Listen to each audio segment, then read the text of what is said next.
कल एक लड़का आया हुआ था, तुम लोग क्योंकि यंग हो तुम्हें बता दूं, वो लड़का आसपास पुरखास के पास से किसी गांव का था। उस लड़के ने बीएससी कर रखी थी दिल्ली यूनिवर्सिटी के हिंदू कॉलेज से, एमएससी कर रखी थी, सर ने बता दिया, परिमल सर ने। एमएससी में वो टॉपर था। मैंने ही सर को दिए थे उसके कागज, क्योंकि मैं उसके साथ बैठी थी। उस लड़के की इतनी दीनहीन दशा थी, परसों आया था वो हमारे पास, या शायद कल आया था। उसने मुझे पता है क्या कहा, मैं इस क्लास के बाद बाहर गई थी, तो उसने मुझे कहा कि मैम सर से मेरी मीटिंग जरूर करनी है मुझे आज। मैंने कहा भाई सर तो फ्री नहीं होंगे, हम 2:30 बजे तक तो क्लासेस में होते हैं और फिर सर को ट्यूशन पे जाना है। हम ट्यूशन पढ़ाते हैं बड़े लेवल पे, 6ठी से लेके 12वीं तक को। तो कहता कि मैम चाहे शाम तक मुझे बैठा लो, मुझे 2 मिनट की सर से मीटिंग करनी है। अगर मैं आज चला गया ना तो कल मुझे दुकान खोलनी पड़ेगी चाय की। मतलब मुझे उस पर तरस आया उस लड़के पे कि कितना हाईली एजुकेटेड, एमएससी में जो फर्स्ट रैंक होल्डर था, जिसने बीएससी इतने बढ़िया कॉलेज से कर रखे जहाँ एडमिशन नहीं मिलता लोगों को, लाइन में लगे होते हैं इतने अच्छे अच्छे बच्चे, और ये सब करके फाइनली उसके हाथ में क्या 3 बेटियां थी उसकी। कह रहा था 21 साल में शादी हो गई और 27 साल का अब है, 3 बेटियां। सोचो कितनी जिम्मेदारी, उम्र कितनी, 27 साल। और अब फाइनल स्टेज क्या थी कि अगर कल मेरी मीटिंग नहीं हुई, मुझे जॉब नहीं मिली, तो कल मैं दुकान पे बैठ जाऊंगा चाय की पे। आप ये देखो कितनी दयनीय दशा है किसी इंसान की पढ़े लिखे की। मतलब मुझे तरस आया कि इतना पढ़ लिख के उसको चाय बनानी पड़ेगी, फिर क्या फायदा हुआ इतनी पढ़ाई लिखाई का। दिक्कत क्या थी, वो अपने घर में इकलौता पढ़ा लिखा था। वो मूवी है ना 3 इडियट्स, देखी हो तो, वो एक पोस्टमैन का वो लड़का था, उसका एक डायलॉग था बड़ा अच्छा, जो जिंदगी में सच में समझने की चीज है कि जो गरीब परिवार में एक आधा पढ़ जाता है ना, तो माँ बाप को लगता है ये हमारी सारी गरीबी मिटा देगा। उस लड़के से वही एक्सपेक्टेशन थी 9 भाई बहनों की और माँ बाप की कि ये हमारी गरीबी मिटा देगा। उस पर धड़ल्ले से पैसा लगाया, पानी की तरह पैसा जाता है। तुम अगर पढ़े लिखे हो तुम्हें पता होगा, बीएससी एमएससी ऐसी ही नहीं होती, रोज आवाजाही में बहुत रुपए खर्च होते हैं, कहीं रहोगे पढ़ोगे तो पैसा लगता है, फ्री में कुछ नहीं होता। और फाइनली क्या है, आज वो बेरोजगार, 3 बेटियों की जिम्मेदारी उसके ऊपर है। और उसने ये कहा मुझे लिटरली कि मैम 20,000 तक की नौकरी अगर मुझे मिल जाए तो मेरे बच्चों की रोटी चल जाएगी।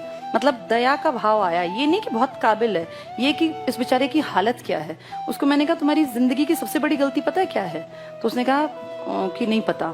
नहीं, उसने मुझे कहा कि हाँ शादी। मैंने कहा नहीं, शादी तो कोई गलती नहीं होती, तुम्हारी सबसे बड़ी गलती ये है कि तुम्हारे पैरों के नीचे जमीन नहीं थी और तुमने बहुत ऊंची उड़ान भरने की कोशिश की। ऊंचे सपने देखना कभी गलत नहीं होता, पर हम आम लोग जो है ना, आम लोग, उनके पैरों के नीचे अगर धरातल है ना तो ही वो ऊंची उड़ान ले सकते हैं। अब तुम्हें अगर जंप लगानी है तो तुम नीचे धरती पे प्रेशर लगा के अपनी बॉडी को आगे की तरफ फेंकते हो। उसके पास धरातल नहीं था, उड़ान ऊंची भरने की कोशिश, तो औंधे मुंह तो गिरना ही गिरना था। किसी भी इंसान को सबसे पहली चीज देखनी चाहिए, मेरी असली स्टेज क्या है।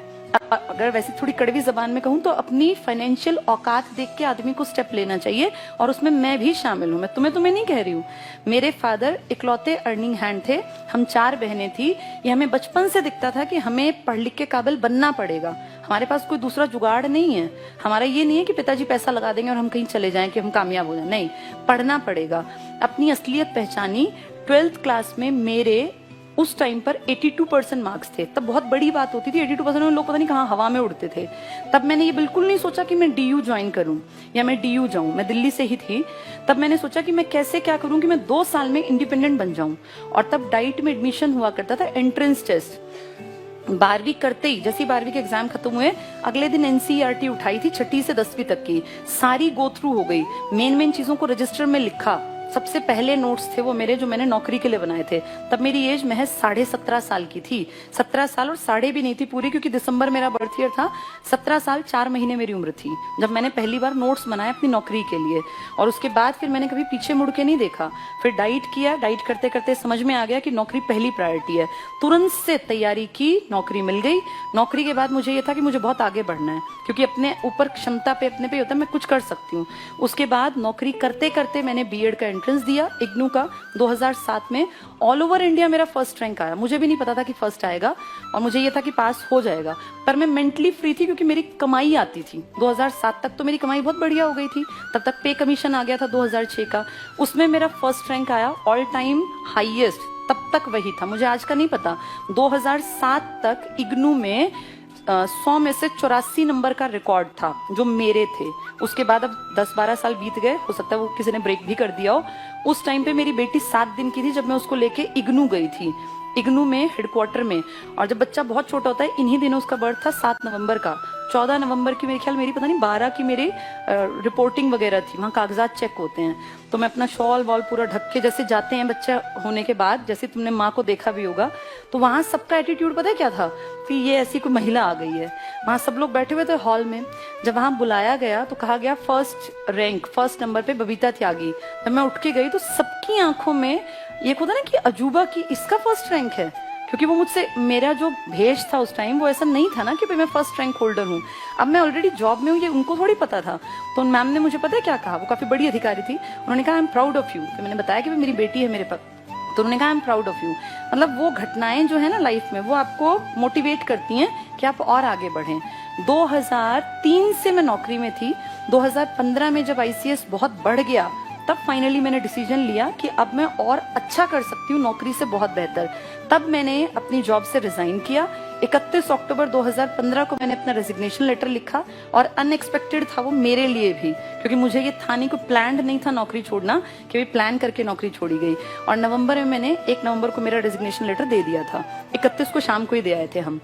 तो आप ये मानो कि जिंदगी जो है ना, उसको आगे अगर बढ़ाना है तो पैर जमीन पे रखने पड़ेंगे। अगर मैं 2003 में सोचती कि नहीं मैं सीधे आईसीएस नाम की संस्था खोल दूंगी और मेरी संस्था बहुत चलेगी, तो मैं कहीं औंधे मुंह गिरी होती। मेरे जैसे कितने ही लोग हैं जो ये सोचते हैं। सपने देखना बहुत अच्छी बात है, लेकिन सपने देखने के साथ अपना एक बैकग्राउंड जो है ना हमारा फाइनेंशियल, हम कितने हैं, कहाँ स्टैंड करते हैं, ये पता होना बहुत जरूरी है। आज मैं कुछ भी चाहूं मैं कर सकती हूँ, लेकिन आज से 20 साल पहले तो मैं ऐसी नहीं थी ना। तब तो मेरे पास भी जितना तुम्हारे पास है उतना ही था। हम भी 2 ही कमरों के घर में रहते थे।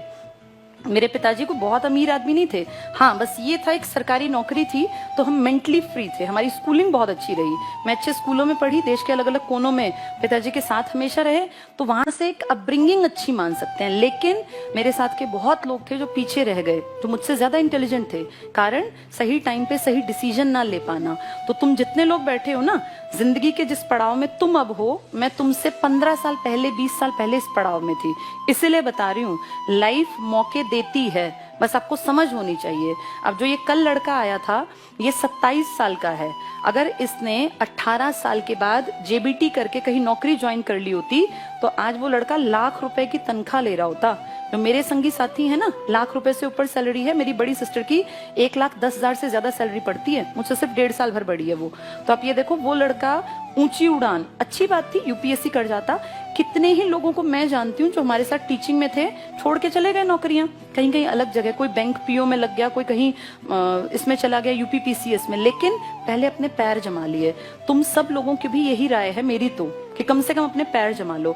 रीजनिंग जो पढ़ाते हैं ना पवन सर, इनका बेटा है, परिमल सर के छोटे भाई जो हैं, गवर्नमेंट जॉब में है वो भी। मेरी और उनकी ज्वाइनिंग 2 दिन के आगे पीछे थी, मेरी 5 अप्रैल की, उनकी 7 अप्रैल की। वो भी कर रहे हैं जॉब।